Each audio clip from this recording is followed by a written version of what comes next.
ایک ایسا شخص جو ماورائے فطرت قابلیت رکھتا ہو۔ اقبال اور نٹشے کے فوق البشر میں فرق اتنا ہے کہ اقبال کے مرد کامل زمینی ہیں، اپنے تمام تر معجزاتی اور کشماتی حقائق کے باوجود زمینی ہیں اور عملاً گزر چکا ہے، جبکہ نٹشے جو تھے نا، ان کا فوق البشر خواہ کتنا ہی دل پذیر ہو، خواہ کتنا ہی انقلابی ہو، لیکن اس کی انقلابی عملی تصویر نہیں دیکھی جا سکتی۔ جیسے ہم دیکھتے ہیں نا اسپائڈر مین، وہ موویز تھی، اب وہ حقیقت میں تو نہیں ہو سکتا، بٹ وہ ایک قابل ترین انسان سمجھیں ان کے نزدیک تھا۔ بٹ علامہ اقبال کے نزدیک جو تھے نا قابل ترین انسان یا ایک مرد مجاہد یا مرد کامل، تو وہ نبی پاک صلی اللہ علیہ وسلم کی ذات کو تسلیم کیا کرتے تھے اس بارے میں۔ اب ان کے نزدیک یقیناً عشق رسول میں ڈوب کر حضرت محمد کی ذات ہی مرد کامل ہو سکتی ہے۔ یوں علامہ اقبال نے اس تصور میں نرشے جیسے دوسری کئی فلسفیوں سے کہیں آگے نکل جاتے ہیں اور ایک ایسا حقیقت پسندانہ تصور دیتے ہیں جس کی اہمیت صرف مثالی خیالی یا کتابی نوعیت کی نہیں ہوتی۔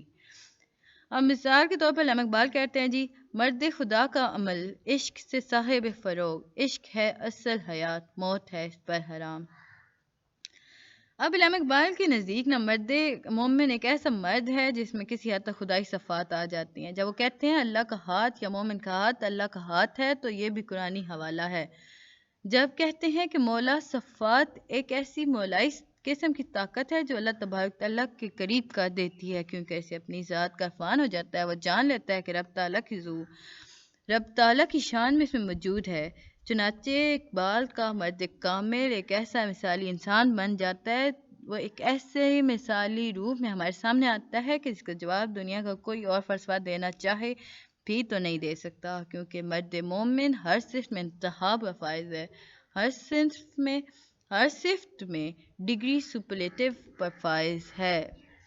اس کے بعد اقبال کا ایک اور اہم ترین تصور پایا جاتا ہے، یا یوں کہہ لیں کہ اقبال کے تمام تر فکر و فلسفے کا متحرک رکھنے والا اقبال کا تصور عشق ہے۔ اب جی، ہم نے پچھلے لیکچر میں پڑھا تھا نا، غالب کا بھی عشق تھا، میر تقی میر کا بھی عشق تھا۔ اب میر کا جو عشق تھا نا، وہ ایک دھیما تصور تھا، عشق تھا۔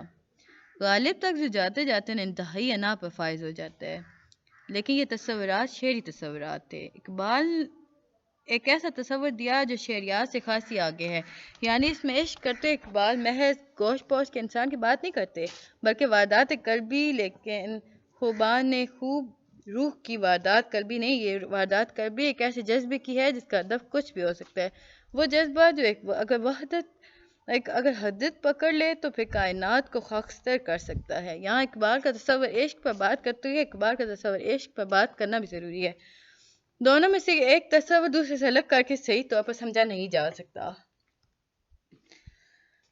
اب ہم دیکھیں گے جی، ان کے تصور حسن اور تصور عشق کی بات تو نہیں دیکھی نا، مطلب ہم علامہ اقبال کی شاعر میں نہیں دیکھیں گے کہ تصور حسن اور تصور عشق ہوتا ہے، بلکہ ہم تصور عقل اور تصور عشق کی بات کریں گے، یعنی اقبال کا تصور عقل۔ اب ان کے نزدیک تصور عقل کیا تھا؟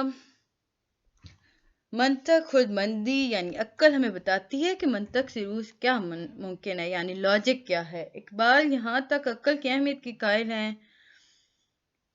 اب یہاں وہ کہتے ہیں جی، ماورائے کی طاقت نہ رکھنے باعث محدود ہے، جبکہ عشق وہاں سے پرواز کرنے کی طاقت رکھتا ہے جہاں پر جبرائیل کے پر جلنے لگتے ہیں۔ جب اقبال یہ کہتے ہیں خرد کے پاس خبر کے سوا کچھ اور نہیں، تیرا علاج نظر کے سوا کچھ اور نہیں، تو کہنا یہی چاہتے ہیں کہ دراصل عقل ہمیں خبر دے سکتی ہے، اطلاع دے سکتی ہے۔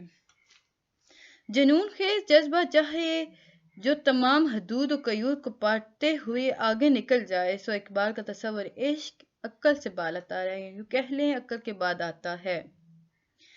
بلاخر یا بلاتر کہنے سے تصور یہ بھی آ سکتا ہے کہ شاید ہم یہ کہنا چاہ رہے ہیں کہ اس کا عقل سے کوئی تعلق ہی نہیں، یہ بات ہی نہیں۔ اقبال کا تصور عقل پہلے ہے اور تصور عشق اس کے بعد کی منزل ہے، جہاں عقل کا سفر ختم ہو جاتا ہے وہاں سے ان کا عشق شروع ہوتا ہے۔